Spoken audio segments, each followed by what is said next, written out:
Oh good, you're here. Let's boost your console internet speed about 10% for $20. What I'm going to show you in this video will work on Xbox One, Series, PlayStation 4 and 5, and Nintendo Switch, basically anything that uses Wi-Fi. Well, if you have the Switch, you're only using Wi-Fi because there's no Ethernet port, unless you got that fancy new Switch OLED. In this video, we're going to do some testing or benchmarking on the Series S and PlayStation 5 with this bad boy. This is the Rockspace Wi-Fi extender. It is basically a repeater, dual band, 2.4 and 5 gigahertz. Then at the end of this video, I'm going to give you a couple of free tips to boost your internet speed a little bit further. Let's get this thing.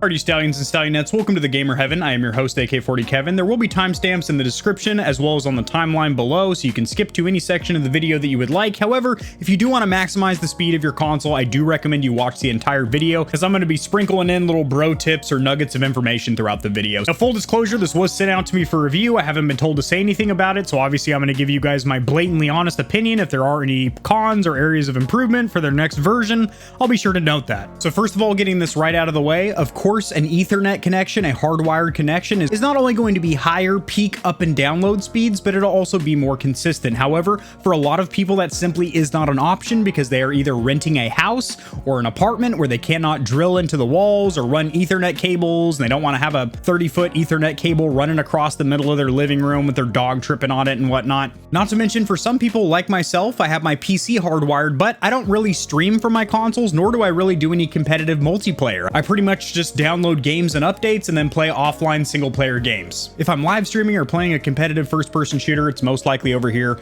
with keyboard and mouse on the PC. So first of all, I do recommend having your own personal modem and router. You can just use the loaner that you'll get from something like AT&T or Cox or Spectrum, and they work just fine. However, when you own your own hardware, that goes with you if you change providers. Not to mention, you can usually get better features. For example, dual band, 2.4 and 5 gigahertz. We'll cover what that is in just a second here. Not to mention, some of the NETGEAR routers look like they have a damn satellite array on top of them and basically get coverage for like a 3,000 square foot house. But real quick, the different kinds of Wi-Fi, you have 2.4 gigahertz, which is generally a longer range, but it is lower peak speeds. So a lot of smart home and home security devices will use 2.4 gigahertz connections. Also the lights that I'm using right now, which I have on a remote, but generally things like laptops and consoles will have a 5 gigahertz option available. As long as your modem and router is not very far away from your console, you will get higher up and down speeds and more consistency, but it won't have that overall range. So if your console's on the other side of the house or something,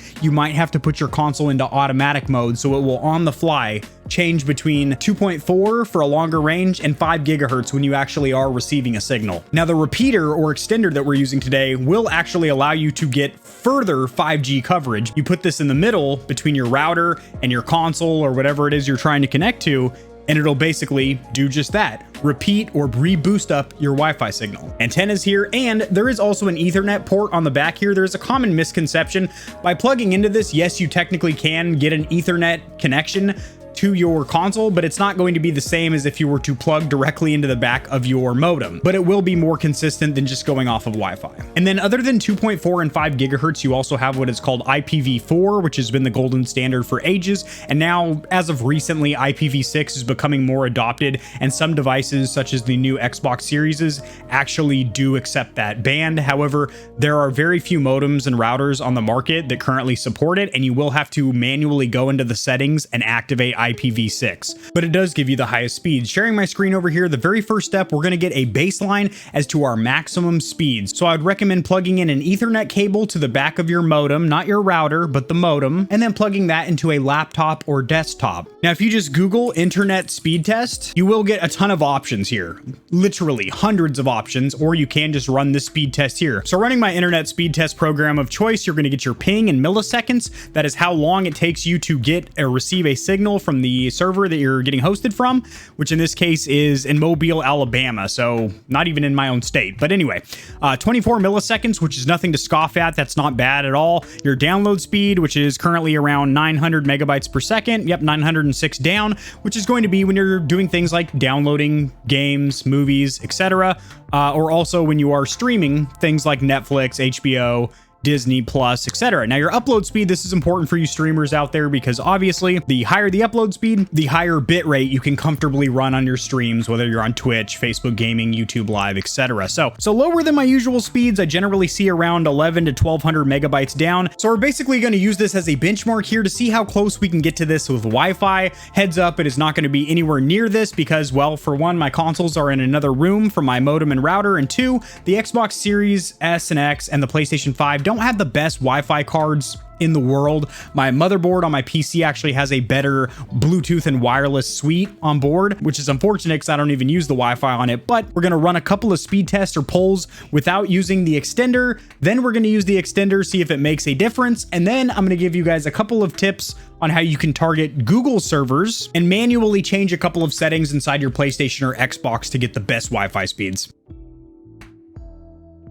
Alrighty, Stallions, over here in the living room on the PlayStation 5. So the user interface for the PlayStation 4 is obviously slightly different. However, the network settings are virtually identical. So we're going to run a baseline speed test to get our up and down speeds currently without the Wi-Fi adapter. So we got 230 down and 42 up. Not bad, but our goal is to break 300, and we are going to do that with the Rockspace extender as well as a couple of setting tweaks. So unfortunately, I can't screen share my setup process with this bad boy because it literally has my personal IP address plastered all over it, so I'd have to blur out dang near the whole screen. But what I can do is walk you guys through it real quick, as it is incredibly simple. Now, if you want to use WIPs or WPS, you can do that by holding down the WPS button on the back of your router, as well as the WPS button on the actual device. You're going to plug the repeater into a wall outlet in the same room as your modem and router. After a couple seconds, the blue status light is going to go solid, and that is when you will see this new Wi-Fi network pop up on your cell phone, your PC, all other devices. It doesn't really matter what device you use to make this initial connection. I did it on my cell phone. Now, if you are using it on your cell phone like I did, turn off your mobile data. You're either going to type in this URL or website, or you are going to type in this IP or Internet Protocol address. That's actually what I typed in. And it is going to pop up with this little box right here. You are going to create a password, and then once you do that, you are going to see all the networks in the area, including your home Wi-Fi. So for me, it's nothing to see here. You select that, and then you enter the actual password for your home network. It's paired. Now, what you can do is unplug that bad boy from the room with your router and modem and take it anywhere in your house. So for me, it's going to be right there by that lamp. Oh my goodness, it's like I spoke it into existence or something. 308 on the down, 30 on the up. Let's see if we can ring out a little bit more. I don't know why I did that. It was aggressive. Yeah.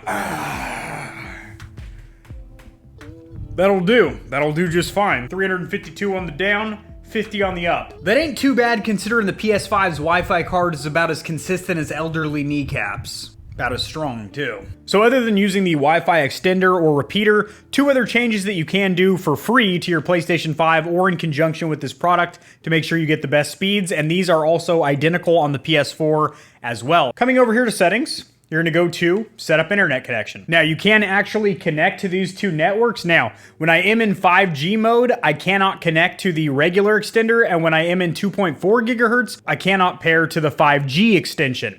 This does do dual band, but make sure that you are either set in auto, or if you do manually select 5G or 2.4G, that you connect to that particular band of the Wi-Fi extender. However, as you can see, I am still connected to my home network, yet I'm still getting 80 to 100 megabytes over. The reason for that is you are still getting a residual boost in your Wi-Fi speed, even if you aren't connecting directly to that device, because it is taking that Wi-Fi signal, and then with those two antennas, it is repeating it. So even if you don't connect to it, it is still on the same Wi-Fi network. So obviously it is ideal to connect to it. However, I was noticing some consistency issues connecting directly to these two networks, so I just stayed on my actual home Wi-Fi network and did notice about a 5 to 8% increase on my down and up speed. So that is pretty sweet. When you're hovering over your home internet, press the options button, and then over here in Wi-Fi bands, I would recommend messing around with 5G, running 2 to 3 speed tests, then going to 2.4 gigahertz, running another 2 to 3 tests, and then going into automatic and running 2 to 3 tests and finding out what is most consistent for you. For me, 5G gives me higher speeds because my consoles are not that far from my router. Now, if these were in the bedroom on the other side of the house, it might be a different story. I might be getting better speeds with 2.4 gigahertz. The next thing you can do is go over here to advanced settings, and by default, your DNS settings are going to be on automatic. Now, I don't know why I said it like that. automatic. The weapons I prefer in video games are automatic. Clicking on this, you can select manual, and then for the primary, you are gonna type in 8888, and for secondary, 8844. These are the Google servers. I would mess around with this, but I have had pretty good luck on my Xbox One, Series, PlayStation 4, PlayStation 5. Using the Google servers, I typically get about 30 to 60 megabytes higher by targeting the Google servers, but play with it a little bit if you will. Now, if you think we're gonna leave the Xbox's cheese out in the wind, not at this deli, sweetheart. Let's go ahead and test the Xbox Series S, and I'm gonna show you guys a couple of tricks you can do to boost that internet speed as well. So with the Xbox Series S and X, you do have the option to activate IPv6. Now, you will do that on your modem or router, and like I said, not all modems and routers offer this, but if you do have the option, I would recommend doing it because you are gonna see about a 20% increase in your down and up speeds. So in the Xbox, we're gonna go to our settings. I do have it pinned to the home menu here, but if you don't, go ahead and press the Xbox home button and then come down here to settings. It's going to be all the way to the right and then down to settings. Then you're going to go to network settings. Now again, you can directly connect to either the 2.4 or 5 gigahertz band of that extender. However, if you cannot connect to it, update your console to the latest firmware, and then make sure that your modem and router doesn't have any kind of a built-in firewall or safety mechanism that blocks extenders and repeaters. Now, if it still doesn't connect, their website does have a troubleshooting forum, but like I said, I'm not even connected to the extender. I just have it right there, and it's actually boosting my Wi-Fi signal. Now in advanced settings over here, which I'm not gonna press go on there because it reveals my entire IP address. And yeah, I could blur that out post-editing, but I'm lazy, so I'm not gonna click on that. But when you go into advanced settings, 2 options down, you're gonna see DNS settings. And again, if you wanna type in the primary, 8888, and the secondary, 8844, those are the Google servers, or you can just leave it in auto. Then come down here to test network speed and statistics, and run you a little speed test. All right, we're getting about 201 on the down and 118 on the up. Let's run her a couple more times, do a few more pulls. All right, quite consistent, guys. 201 on the down, 129 on the up. Wow, those are some substantial upload speeds. Let's do another pull.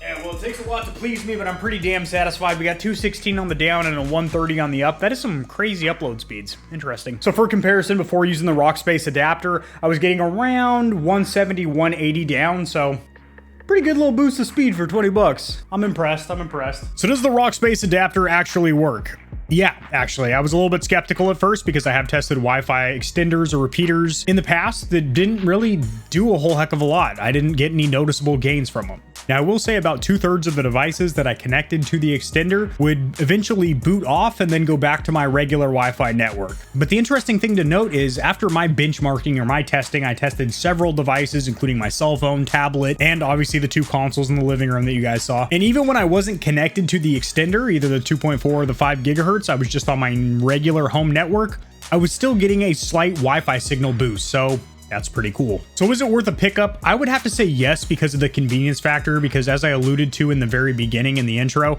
a lot of people don't have the option to drill Ethernet drops and don't want to run Ethernet cable across their room, so Wi-Fi is their only solution. Or maybe you have a Nintendo Switch and you don't have an Ethernet port to use with that console. So in my testing, I did receive a noticeable increase or boost in my Wi-Fi speeds on down and up, and also it was pretty consistent as well, which is awesome. I ran several tests or pulls off camera, and the numbers were pretty consistent. Now this bad boy retails for $50. However, there's currently a 40% off coupon on the Amazon landing page. You just click the little box prior to putting it in your cart. Plus, I also got the Stallions another 20% off, so that takes it down to $20. And for 20 bucks, this is definitely worth a pickup. Like honestly, for $50, it's still rather justifiable as a purchase because of the convenience factor that you do get a noticeably higher Wi-Fi signal. At $20, that's a pretty dang good deal. That is going to do it, Stallions. If you enjoyed this video, liking it will help it to get seen by more people, so this information will reach and assist them as well, maybe help them to boost up their Wi-Fi signal. Subscribe for more content like this. I cover news in the gaming community and industry, as well as tutorials helping you get set up streaming and YouTubing. I'll see you tomorrow because I upload daily.